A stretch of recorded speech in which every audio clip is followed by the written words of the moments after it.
name is Gina Graveau. I'm a Senior Vice President at EKA, a public affairs and lobbying firm here in Los Angeles. We're the largest public affairs lobbying firm in LA, working with clients in every industry from technology to transportation, healthcare, aviation. We have a big focus with clients in the technology and transportation sector at the intersection of tech and mobility. So I'm thrilled to be here today.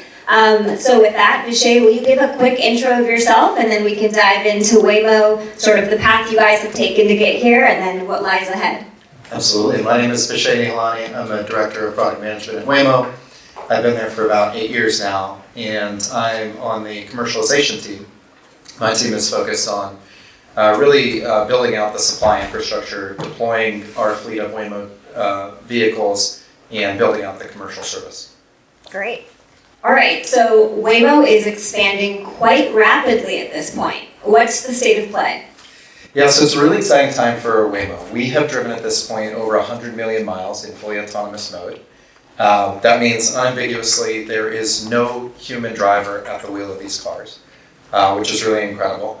I think we announced that a while ago, and so at this point we've done many, many more millions of miles beyond that. One of the things that we're really proud of is the safety track record that we've built out. So with that 100 million miles, we've been able to demonstrate that the Waymo driver is involved in 10% as many collisions as an equivalent human fleet would be involved in.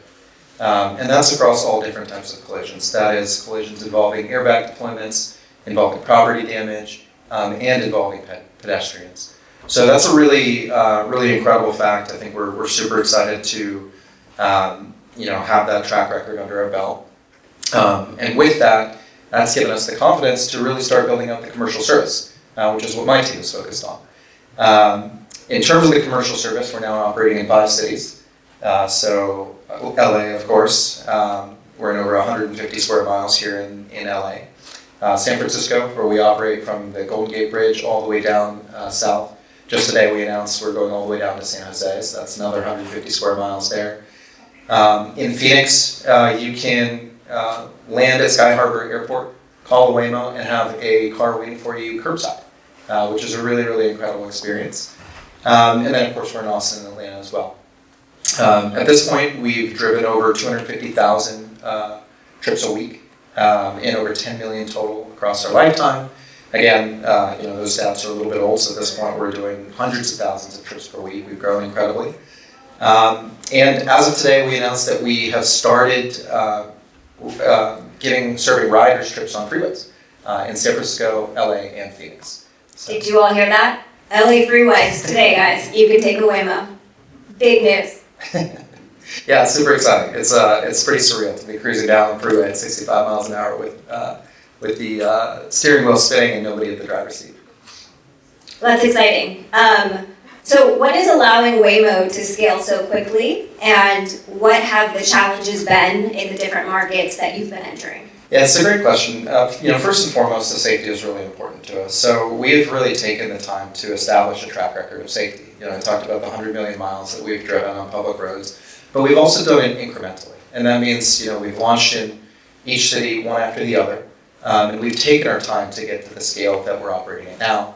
And what that's allowed us to do is build this track record that we can show to our regulators, build an experience that you can feel as a rider, and build relationships with the cities that we're operating in so that people understand that we are good actors here. We are really serious and intent on deploying responsibly. And so all of that has gotten us to a point where we're really excited to continue scaling it up even further. We're excited to build out the commercial service, and I think that's exposing us to a new set of challenges beyond sort of just the safety side, just the technical bits. One of the things that's really important to us is the rider experience. So as we deploy the driver and as you experience your rides, obviously the drive is really comfortable, but we want the sort of in-ride experience to be as delightful as possible. We recently launched a Spotify integration, which allows you to control the music. We're building out features that allows you to personalize the experience so that the car is always sort of set to the right temperature, giving you the controls so you can open the windows, adding support for things like putting your luggage in the trunk so that you can take a ride to the airport. So all those things are a really important part of the sort of in-ride experience. But the experience actually starts, when you fire up the app, right? We want riders to be able to have transportation where and when they need it and at the right price, so that they can actually access that transportation. And so there's a lot of challenges that sort of go into building out that experience, making sure cars are positioned in the right parts of the city. So we have to understand kind of the demand patterns and the traffic patterns, make sure that when people start their morning commute, ETAs are low, where those commutes are likely to start. So we're building out a lot of those experiences as well. That's been a really exciting part of the experience that our riders actually get to experience. In my side of the world, I'm very focused on deploying the Waymo fleet, and what that requires is building out the infrastructure in support of that fleet. So, in the ideal case, the car is just out there in the field, available for trips, ready to serve riders. But it takes a lot of complex operations to get those cars into that state. We have to build a whole network of infrastructure, right? So service centers, maintenance facilities, cleaning stations, chargers, of course. And we've got to have that in all the right parts of the city where the cars are likely to need those services. We also have to build out sort of the fleet orchestration and fleet management systems. So that's one of the really exciting things that my team is focused on, which is, how do we take advantage of that physical infrastructure, figure out what the car needs, when it's going to need that, what the right service center is with the right sort of resources and capabilities to turn that car around, and to do that as efficiently as possible. At our scale, I think, there's also some kind of interesting challenges. I'll give you an example of, a couple of weeks ago, the Dodgers won the World Series. And when that happened, of course, there was lots of celebrations. There were lots of fireworks in the city. There were lots of sort of impromptu gatherings on the streets. And then eventually it all kind of culminated in a parade. Well, as we're thinking about fleet management, we really have to make sure that our vehicles are able to understand what's happening in the city, and the whole system is able to sort of adapt and react to these real-time happenings. So if the parade is going to, head through the city and cut off access to a depot, well, the rest of the depots need to be able to step up and bear the load, and we've got to sort of balance the traffic across our network of infrastructure. So those are some of the sort of really exciting challenges that we're kind of busy tackling now. As we think about that, we also want to think about how to deploy in cities faster. And there, one of the really exciting challenges is sort of building out a partner ecosystem that allows us to deploy in cities as quickly as possible. Can you expand on that a bit? What does the partner ecosystem sort of look like in every city that you're expanding in or entering? Yeah, so we talked about the different types of infrastructure that we need. We need charging facilities all across the city. So there we partner with folks like EVgo, Terawatt, Volterra to sort of build out that charging footprint.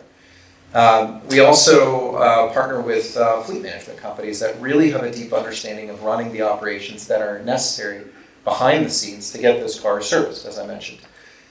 So there, we've announced partnerships with Avis, for example, in Dallas, with Move in Phoenix, Miami, and London, so on and so forth. But we have a variety of different models as well. So in Austin and Atlanta, we're actually testing models where we deploy through existing ride-hailing services like Uber, where you as a customer fire up the Uber app and you're able to get access to Waymo through that app. And so we're trying all these different models, trying to figure out kind of what is the best model that allows us to get to market as quickly as possible. Well, this is all very exciting. So looking forward, what is next for Waymo? Well, I'll start with what's happening in LA. Just today we talked about how we announced that we started serving trips on freeways. That's super exciting. So like I said, that's happening in LA, that's happening in San Francisco, and Phoenix. And we're really excited to scale up that program and give, serve more trips to our riders, kind of approaching the natural demand, right? So right now, the way it works is if taking a freeway would meaningfully speed up your trip, you'll be likely to get matched with a car that'll go on the freeways. But over time, we're going to scale that up even further. So just any trip that would naturally use a freeway would sort of have the opportunity to go on freeways. So that's really exciting. We are also just looking to expand our footprint to more cities. And as I mentioned, now that we have this sort of, we've invested in this safety track record, I'm excited to see us scale those cities even faster.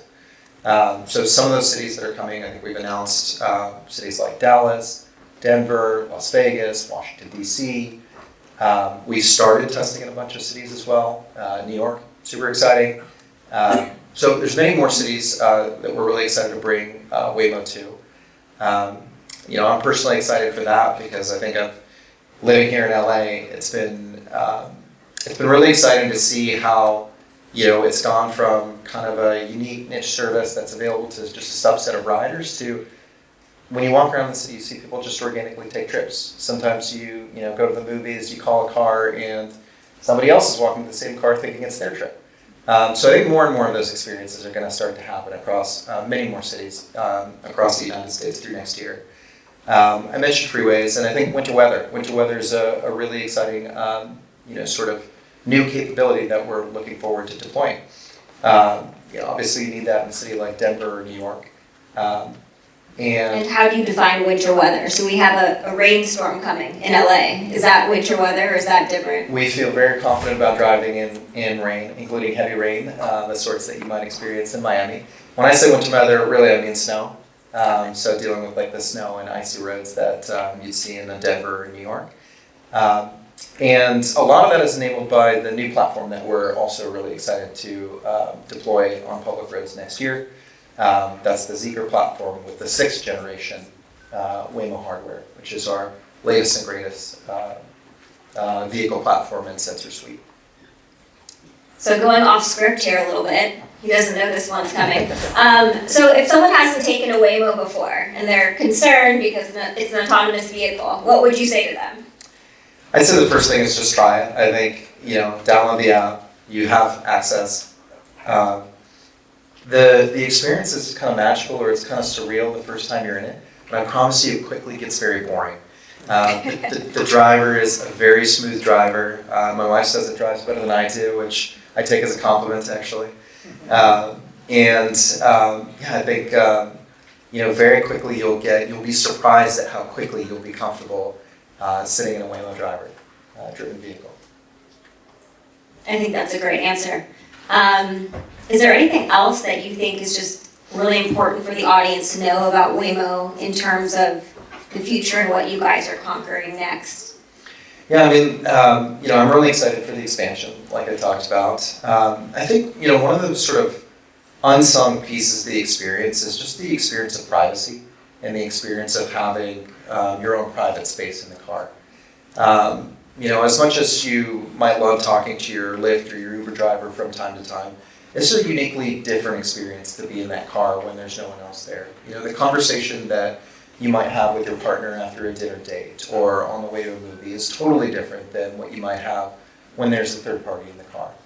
And I think there's also sort of an element of safety and comfort that gives our riders. So, I think those are some of the pieces. We talk a lot about safety from the sort of collision perspective, but just that idea that you have that private experience, I think is something that's really unique. It's something that's really only accessible in a Waymo vehicle.